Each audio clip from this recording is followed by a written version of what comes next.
we're going to talk baseball. Like I said, in a month, everybody's going to want to talk about football and minicamp, which is great and all, but I love the sport of baseball. And today we lost arguably the greatest baseball player of all time. If you're old enough to have seen Willie Mays, please call the show, share your stories. If you're old enough to know about Willie Mays' story, please call up and share that with us.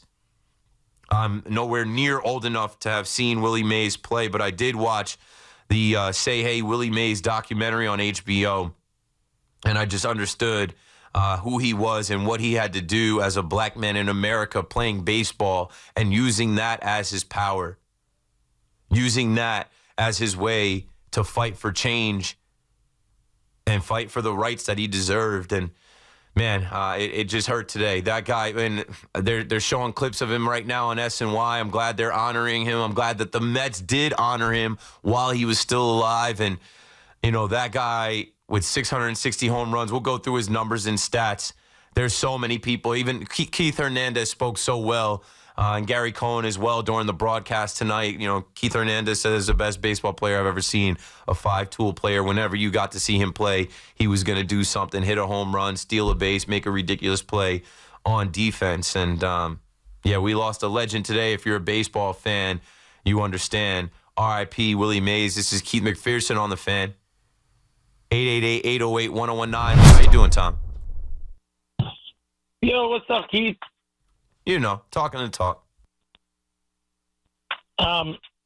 We spoke before briefly. I had a career similar to yours. I love the sport, and I got into broadcasting part of it, and I was a camera op for a long time and had the privilege to get near Willie Mays and do some things out in San Francisco. And I got some cool photographs of me working behind the camera with Willie, and then I went up to Cooperstown to get one signed, right? And so I wait in line, and I meet Willie. And just the one thing I want to say is, I mean, I guess it was 80, 88 years old, his forearms and his hands, like he shook your hand. The man was like, he doesn't look that physical. Look at the pictures. The man he was an athlete, like a specimen. I don't think it's like as celebrated as his stats, but his physical self was impressive. Like, that was a man. Like, born to play the you game. shook his hands. It was like a hockey glove of flesh. Like, the man was strong. Yeah, loved the game, was born to play the game, could do everything in the game. And was built for it. So a ton of respect to number 24, and say hey forever, man. Great story, Tom. Thanks for chiming in with that. Yeah, you know, imagine being a fan and your profession takes you to where you get to be around someone like Willie Mays. It's a tough day to hear that news. And like I said, even tougher knowing that in less than 48 hours, that whole broadcast is going to be now dedicated to him. They were already going to feature him and talk about his life and legacy with the Giants taking on the Cardinals in the exact site that, like, his career started at 17. I don't know. I always say the universe never unconnects. That was too eerie for me tonight. I was like, telling my wife, she's like, what's up? Like, what's wrong? I'm like, man. I'm like, Willie Mays died 2 days before the Rickwood Field game. And I mean, if people weren't already excited to see it or people weren't already looking forward to watching it, this adds to it. And it's just tough, man, because like I said, I read that quote that I clipped from my notes today. He wasn't able to go to the game, right? Like, he, you know, obviously he's 93 and he clearly was, you know, on his way out. He wasn't physically going to attend, but he was going to watch. And, man, for him to say that place is still here and so am I, just days before it happened, it's crazy. The baseball gods needed him. The baseball god said, hey, Willie, you're going to come up here and watch this with us. You've done enough for baseball. Now baseball is going to honor you, and maybe we'll get some more eyes and ears and more attention on the game in your honor.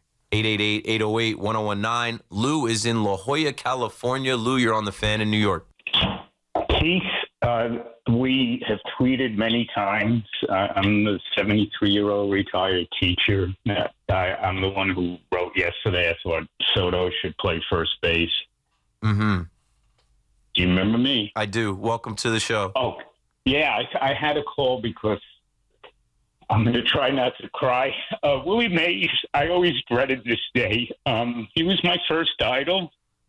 When I was about 5 years old, the Giants were still in New York, the Dodgers in Brooklyn, and the Yanks and Dodgers were in first place mid-season. The Giants were in sixth, so I decided to root for the underdog, and Willie became my first idol. Excuse me for crying. And then I got a Giants uniform when I was 7. They had just moved to San Francisco. And the SF cap, I wore the whole thing to Yankee Stadium my first game. And my father did not allow my mother to sew Willie's number 24 onto the uniform because he was black. And I had to wear my favorite white Giants number. And I wrote that to Willie on his 70th birthday. And when I left my parents at age 26, I took my Boy Scout uniform, even though I hated the Boy Scouts, but I just left the Giants uniform behind. I mean, I loved my father, but I was always very, very bitter and sad about that. I spoke to Willie on the phone when I was in high school. A fellow, I grew up in the Bronx, so everyone was a Yankee fan. But a fellow, a high school schoolmate of mine was a Giants fan, and he said, "Hey, Willie's staying. The Giants are playing the Mets. He's at the Roosevelt Hotel in Manhattan, and he asked for Willie from a payphone, and they put him right through." And I recognized his voice immediately, and I said, "Willie, I think you're the greatest baseball player of all time." And he said, "Thank you very much," and that was the whole conversation. So I think I'm repeating myself. I always dreaded this day. My best friend died a month and a half ago, and now Willie. So I'm not looking for sympathy. I'm just saying it's been rough. And I can't tell you how much I loved him. Lou, it's okay. Yeah, we don't think you're looking for anything. We appreciate you sharing your story, and I'm glad you thought to call tonight and share that. That's powerful. That's theater of the mind. I can envision some of the things that you just spoke on, and it's powerful, man, and people need to hear that. And I know there's somebody out there that's not going to call, but they're tearing up right now, and they're feeling some type of way because Willie Mays was their hero as well. So I thank you for that. And Keith, I love your show, and I listen every night. Thank you, sir. I appreciate it. You know, I'm not old enough to really, I mean, I know what I know from books and being a baseball fan. And like I said, when that breaking news hit tonight during the game, I stopped watching the game. I just went into my room, my master bedroom where my wife was. My wife said, "What's up with you?" I'm like, yo, it just hit me like a ton of bricks because I wanted so much for him to get to see that Rickwood Field game. And I know that he spoke on it, and it wasn't meant to be. Thanks for the call, Lou. 888-808-1019. You know, baseball is amazing. As a kid, you can latch on to your favorite team, your favorite player, and it doesn't matter if you're black, white, Hispanic, whatever. You know, sports are supposed to be the great equalizer. I was talking about this the other night with Caitlin Clark, right, where I said, you know, all of this divisiveness about race and sexuality and where she's from and how she's marketed and how she's been treated as a rookie. I'm like, all that's left is for her to dominate. And that's how you rise above all of that. And Willie Mays dominated, but he dominated in a time where he couldn't rise above the discrimination, the hate, the racism. He tried his best on the field and hoped that that would carry with him off the field. But on the field, he was Willie Mays. Off the field, he was still a black man. He wasn't allowed to live in certain areas. He wasn't allowed to do certain things. And we've come a long way, but there's still a good amount of way to go. And, man, I just appreciate Willie Mays, and I know enough of his story that I can relate to it. I can relate to being great, but having to be greater because of your skin color. I can relate to, you know, wanting change and thinking that because you're great and because you have some power and because, like, you could use it to help others. And, man, we lost an icon today. We lost a great baseball player, one that many people think is the greatest baseball player of all time, to say, hey, kid, back to the phones we go. People are talking Yankees, people are talking Mets, but we're certainly going to honor Willie Mays on my show tonight. I just, as I was putting my show together, like I said, man, that crushed me because tonight, I didn't do it yesterday, but I knew tonight we would roll into Wednesday, and I knew that would be the day before the Rickwood Field game. And I thought about going down there on my own dime. I just have some other things going on in my own life. Rest in peace to my grandfather, Papa Roland, who passed last week. I didn't want to bring it to air because I've spoken about my brother passing and I've gotten choked up. And, I've got to go down to Jacksonville 4th of July weekend to pay respects to my grandfather and my grandmother and, have his celebration of life.